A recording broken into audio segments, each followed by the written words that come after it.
You know what is not that popular in Canada, Judge, is this trucker, this Freedom Convoy. One of the most entertaining and somewhat frustrating aspects of this convoy story is seeing American media get it wrong. Again and again and again, regardless of the outlet, they are missing key points. They are misconstruing the actual reality of what is happening on the ground from all different angles, especially, of course, on Fox News. But to my surprise, Geraldo Rivera, during a panel on The Five, absolutely schooled the other Fox hosts on this panel on the actual opposition to this convoy that is largely going unreported. Trudeau, I understand that in order to use this National Public Emergency Act, Parliament has to put his imprimatur on it. Eventually. Within 2 weeks, Parliament has to vote on it. My understanding is he's not that popular in Canada. How is he going to bring this to an end? You know what is not that popular in Canada, Judge, is this trucker, this Freedom Convoy. Well, what about the freedom of the homeowners to live in peace? What about the freedom of the shopkeepers to do business? What about the freedom of the auto workers to get parts so they can put their cars together? Did you say this when they were burning down the federal courturhouse in Seattle for 2 months? I did more than that. I condemned it. I condemn anybody who feels so... But what violence are they creating? So empowered that they can take away your rights to establish their rights. What rights are they taking away? They're taking away the right of the homeowner to sleep in peace, the right of the shopkeeper to do business, Where are you the right of the this? auto workers to get parts. Where are you seeing these rights being taken away? They're not parked in front of people's houses. They are They're not parked in front of people's houses, honking at the middle of the night. They're actually being welcomed. You are. It is conservative media. You have one person you're talking to in Canada. It is conservative media that has gone from support to incitement.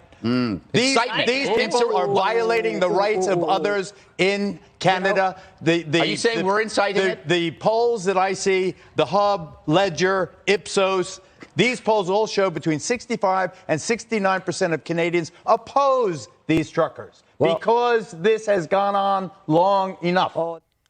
Oh my goodness, Geraldo Rivera getting this right. Now, understand here, part of the reason he's on this network is to try and create these kinds of discussions, to have at least some sort of argument when they're on a show, a panel show like this. So whether or not he actually cares about this issue, ultimately, I don't know, and I don't really care. What I do care about is that what he is putting out there is, in fact, true. And this has gone largely unreported, that the vast majority of Canadians are against this convoy. And this is also, to be clear, not a convoy about truckers. This trucker angle has been used as a ruse to try and fool people to funnel their money into a far right-wing movement. And for a lot of people, for a good while, it worked.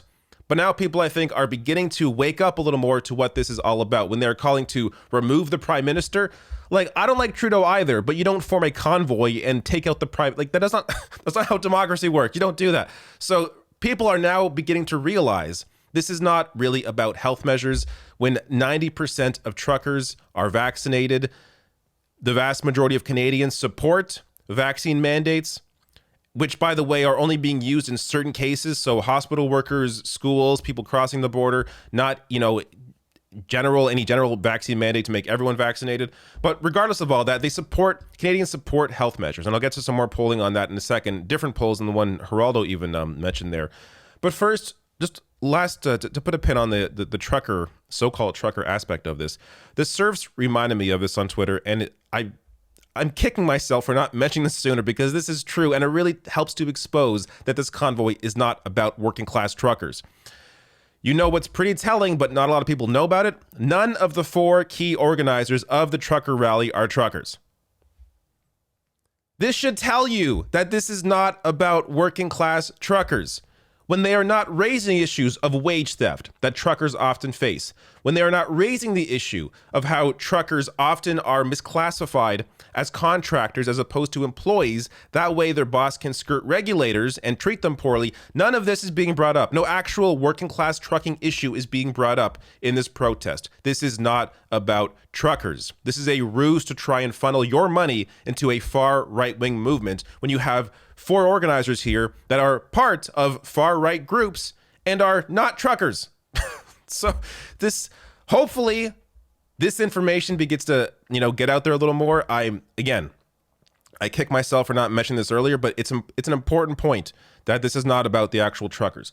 Now, let's get to some of the other data around here on this convoy. So this polling here from Abacus Data, this is from the 8th. So saying here 2/3 are opposed to the convoy, 22% supported. And by the way, I'll get to another poll in a second here, which with more updated information, but I want to show you two different pollsters to show you that this is not just, an outlier here.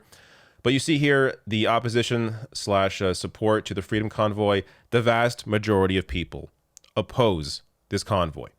Going on to the next bit of data from the same poll. Almost 9 in 10 think protesters have had an opportunity to make their point and should leave town. And again, this is from like 8 days ago.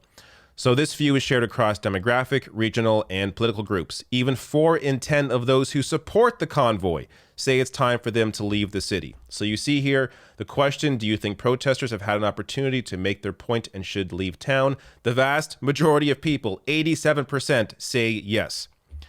Next piece of data here. Finally, when asked whether they support the demonstrators' calls to end all public health measures and restrictions related to COVID-19, 34% support it, while a clear majority, 66%, are opposed.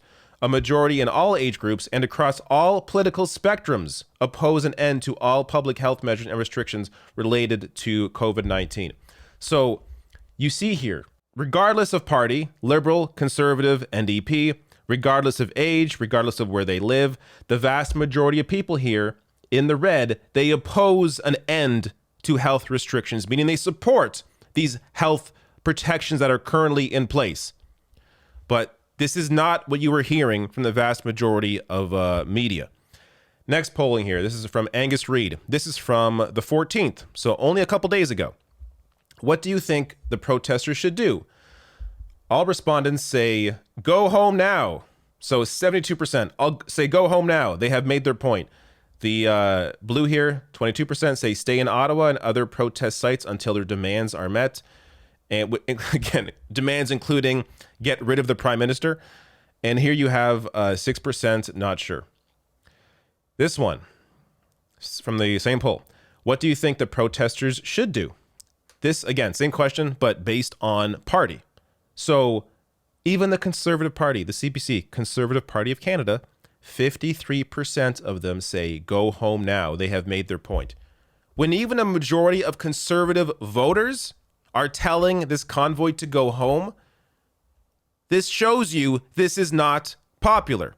And of course, huge majorities when it comes to the Liberals, the NDP, the Bloc Québécois, and of course the total there, as I already showed you. Next, our last piece of data here. Overall, given what you know about these protests, would you say support or oppose the protesters' demands to end all pandemic restrictions? So taking a look at the colors here, the dark red is strongly opposed, so 47% say strongly oppose the protesters' demand to end all pandemic restrictions, with 17% saying they oppose the protesters' demand to end all pandemic restrictions. Again, a large majority here are against the supposed calls of the convoy to end restrictions. Yes, that is still part of their protest, but largely it has been a way to funnel money into a right-wing movement. But even on the question of the health measures, people are against removing them. Now, the other one here, the protesters themselves, their approach and behavior. So the vast majority of people, first of all, a majority, just straight up, 56% strongly oppose the behavior of the protesters, with an added 14% opposing the behavior and approach of these protesters. Showing you, once again, a different pollster. This is a fourth poll now. Geraldo Rivera referenced 2 polls. Here's 2 more. 4 polls showing you the vast majority of Canadians are against this. So even if it was about health restrictions, just purely about that and nothing else, Canadians oppose it. Now, if we add in, all the other crap that the organizers have brought up, like, again, getting rid of the government, then I imagine you see even more, an even larger majority oppose the protesters here. But it goes to show you how this story has just completely gone, off the deep end in terms of how media around the world is covering it. This is not a convoy about working class truckers, not at all. I've covered more details of that in other videos. You can go watch those videos. I'll link to them below the video on YouTube in the description box. But my goodness, it's just amazing, at least in this one case, to see some actual information getting out in a Fox News segment.